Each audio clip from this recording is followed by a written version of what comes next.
My pleasure to be here this evening, and I'd like to thank the Optovue company and also the Optovue company for asking me to speak to you this evening.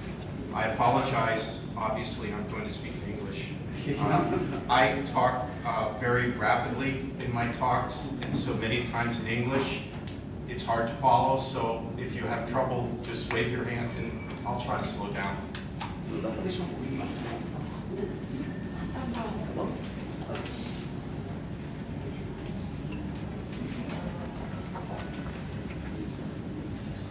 In the center, we have the laser points. I'm not going to bother, it's too complicated. Okay. I would also like to acknowledge that the Optovue company has given us one of their instruments to do our research, and most of the images you'll see this evening are from their donated machine. This is the outline for the talk that I'm going to give. I'm going to discuss with you the history of OCT, and then talk about the introduction of spectral domain OCT, followed by some specific information on the RT-View spectral domain OCT, including the advantages of this particular machine, its scanning protocols, its unique comparative software, and if we have time, I will also show one or two cases. OCT was originally developed in Boston, Massachusetts as a collaboration between the New England Eye Center and the Massachusetts Institute of Technology, or MIT.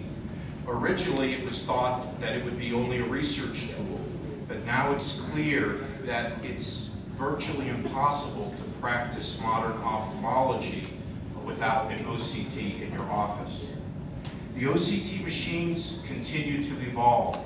The machines that we have now in 2010 are not the last technology. You will see evolution in both the hardware and also the software in the upcoming decade. Jim Fujimoto is the professor at MIT who originally developed the OCT. And the idea that he had was to do what he referred to as an optical biopsy.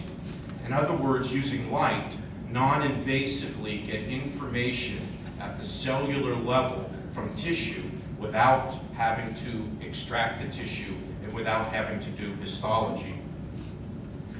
OCT again has become much interest both clinically and research-wise. This is a graph that shows the number of publications in OCT, and you can see in 2008 it's still growing. The total is 6,000 worldwide. When you compare that number to other imaging systems, of course it's still far short of things like ultrasound, but don't forget this has only been widely available for about 10 years. The original OCT machine was built as a prototype. It was based on the principle of optical reflectometry, which I can't explain in Portuguese or in English. But essentially what it does is a reference beam of light is bounced off the target tissue, and then the target beam is matched against the reference beam, and the echo time delay of the reference beam is measured. This is the first image taken of a human retina. I believe this is David Wang's retina. He is one of the inventors of OCT, and this was done many years ago. And the bottom picture is a comparative of the histology, not of course of David. He did not donate his eye for this study. So the early OCTs were based on what was called time domain detection. The first prototype was brought into the clinic in 1993, and in 1996 the technology was transferred to the Zeiss company, and shortly thereafter the first commercially available OCT unit called OCT1 was sold. This complicated slide is really only important for two things.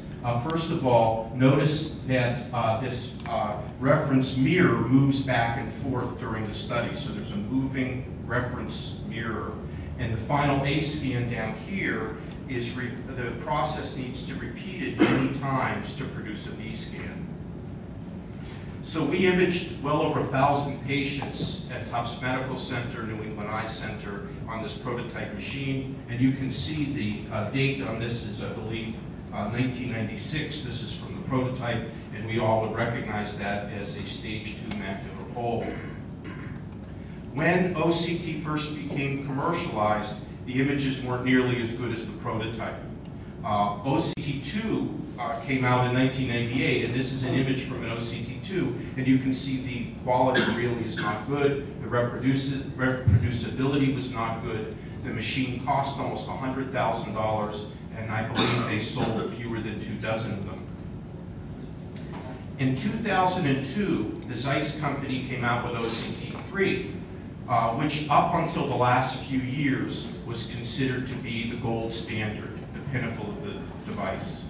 It featured excellent resolution, faster acquisition time, had pretty good software, and most importantly, for those who practice glaucoma, there is a normative database. You can't know if a patient has progressing glaucoma without a normative nerve fiber layer database.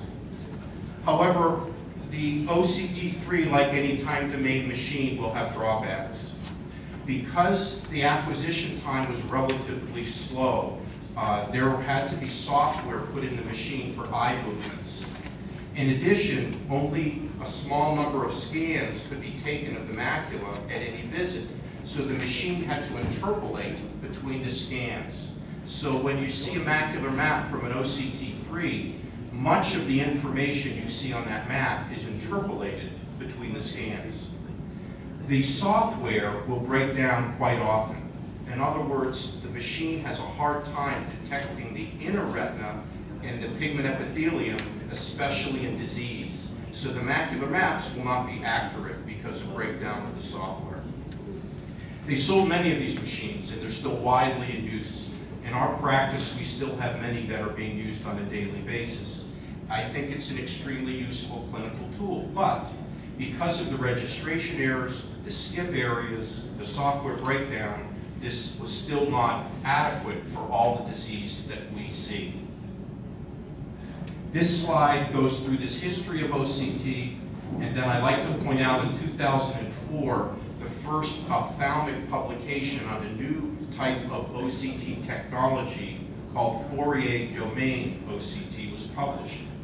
It only took 2 years between the first ophthalmic publication until a commercially available machine was built and started to be sold, and that is the Optovue. So it's very interesting to see how rapidly the technology went from the first publication to a commercially available machine. This is a similar slide that I showed you earlier for the time domain OCT, and the big difference here is the reference mirror is stationary, there's no movement. And as a result, the entire A scan is captured simultaneously with the Fourier domain machines, so they're much faster than time domain. Fourier domain OCT actually comes in 2 varieties. Spectral domain OCT, which is what is commercially available now, and a swept source OCT, which is right now only available in the laboratory. The swept source OCT can go up to 300,000 A scans a second. And so it won't be surprising if the next generation of Fourier domain machines is actually swept source machines. So what are the advantages? Not only do you get obviously faster speed, but the increased wavelength of the light source gives you deeper penetration so you can see the choroid better. The increased bandwidth of the light source means that the resolution is better. The machine here, the Optovue, has a resolution of about 5 microns in tissue, not necessarily because of the spectral domain technology, but because of the bandwidth of the light source. The various commercially available spectral domain machines can go between 20,000 and 52,000 A scans a second.